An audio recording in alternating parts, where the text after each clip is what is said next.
Hi everyone, it's me Carbundance with another topic video. I hope you enjoy these kind of topic videos. If you do, please give this a thumbs up. This way you're showing me that you like these videos and you're also helping my videos to be shown to other people who might need them as well. So thank you very much. So I want to respond to a comment that I got from Nora Müller on my German channel.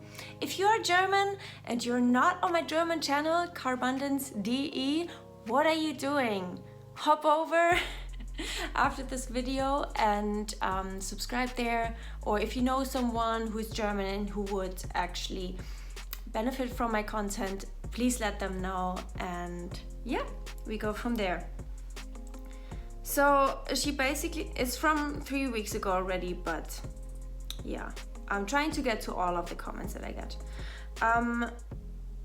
In the end, so it's on my Do I Exercise Again video where I was going into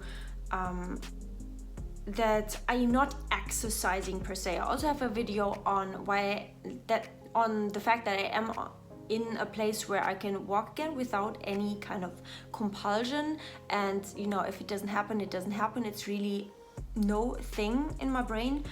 But I had a phase where I was not doing that, and so anyways, she was commenting below that video and she says, in the end,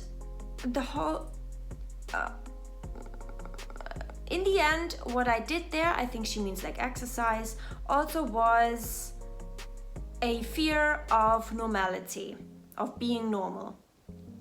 I didn't want to be normal. That's why I also wanted to do exercise, because I didn't want to be sick when I am old. And so I can so relate with this comment, because this is what I used to tell myself as well. I told myself that what I did was just the right thing, because if I did what everyone else was doing and not exercising like a maniac, then I would just end up like the majority of the society, and that means that I would be sick and diabetic with cancer and autoimmune diseases and low bone density, you know, all of these things that are meant to benefit from exercise according to the whole fitness industry and whatnot. And so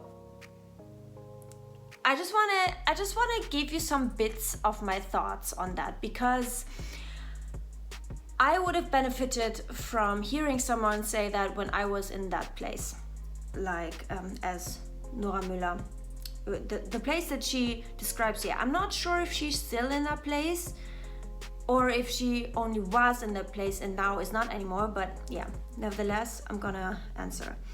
So she says, in the end, I did this because, due to my fear of normality, my fear of being normal. And I find that many people with eating disorders and many people with anorexia, like any kind of restrictive eating disorder, are actually afraid of being normal. Why? Because their brain perceives everyone else who is normal as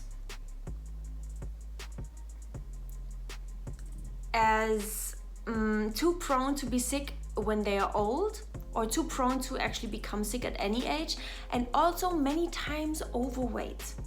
So I think this fear also masks the fact that our brains often think other people are overweight when they are not, like when they're actually only at a healthy weight for them, okay, an unsuppressed perfect body weight where the body runs at its peak and the metabolism also runs at its peak, and there's no like savings of energy anywhere in terms of circulation or heart rate or, you know, all of this kind of stuff, and or yeah, hormones and stuff, anything. And so I was also afraid of being normal, because anorexia and any restrictive eating disorder, the last thing that it wants is to be normal, right? It's part of the eating disorder that it makes you feel like you are superior to everyone else. You're just more disciplined, you have your shit together, you're just yeah, basically discipline. You have your life under control when, if anything, you actually have nothing under control. Nothing under control, right? It's like so ironic, because your eating disorder makes you feel like you have everything under control, or even at least more under control than other people, but in fact it's the opposite. You have nothing under control, really. Your life slips out of control in all aspects of your life, all areas of your life, the more you are listening to that lie of the eating disorder. And so she says, I didn't want to be normal. That's also because I wanted to exercise, because I didn't want to be sick when I was old.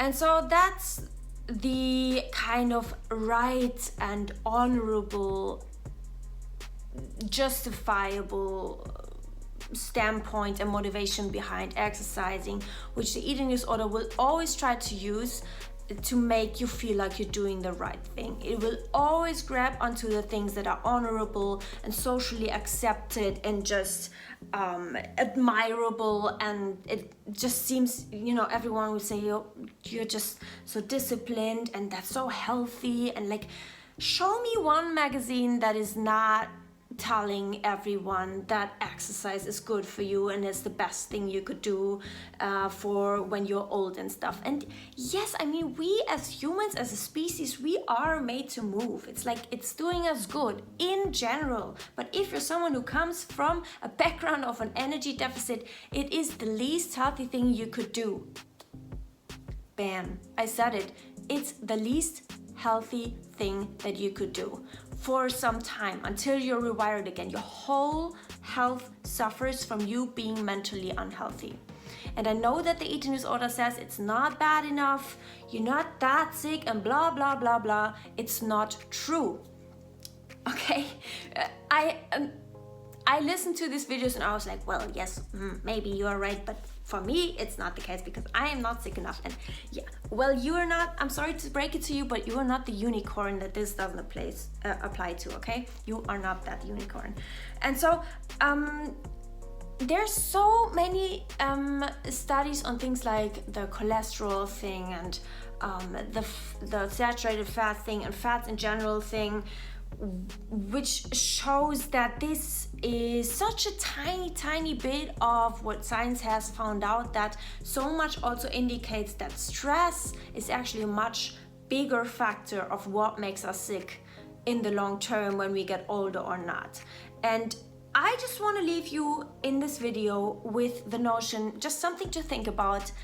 What if even becoming sick when you're old, even if that did happen, which by the way, I do not think so, because your whole life, your whole health will benefit when you are recovering from an eating disorder and taking a step back from exercise, for that matter. But even if, okay, let's just assume even if you became sick, I, for my part, would argue that that would be less terrible for you than you not even getting that old because of your eating disorder, right? Think about that. I want you to really sit with that. Or even if you get old, you're just going to suffer of that cancer called eating disorder, called anorexia. I, for my part, was at a point where I decided living with anorexia is worse for me and more terrible for me and a much worse life for me. The idea of that is much worse for me than than getting cancer. That's how far I went. And I know that's a bold statement, but that really helped me, because anorexia is and was like a cancer for me. Like, it's not anymore, because I'm not suffering from it anymore. But like some tiny points are still there, but I'm just so used to just doing the opposite that it's not, I'm almost there, kind of. But I just want you to sit with these thoughts, okay? Just confront your eating disorder with that. And I'm just gonna also tell you that it won't happen, okay? It won't happen that you are sick. when you're old, just because you stop exercise or anything else for that matter. If anything, by recovering, you're going to even get that old. You're lucky enough to even get that old, and then also be free physically and mentally. You know, what counts, how we feel when we are old, is what we do throughout the whole life, not what we do in a year or 2 or 3 or 4 of recovery. Like, it's just a tiny speck in your life. Like, and to be honest, just to give you some encouragement, if you do real recovery 100% with 100% commitment and very radical, very extreme, then you are going to get through that within a year. That's what happened for me. That's what happens for me. It's like you're going to be there so fast, you won't be even able to fathom that at the beginning of recovery. You think there's no such thing for you, but there is, okay? I was the same in that regard. Okay, I'll leave you with that, and I hope this video helped. Please, as always, let me know in the comments what you want me to go into further, and I see you next video. Bye.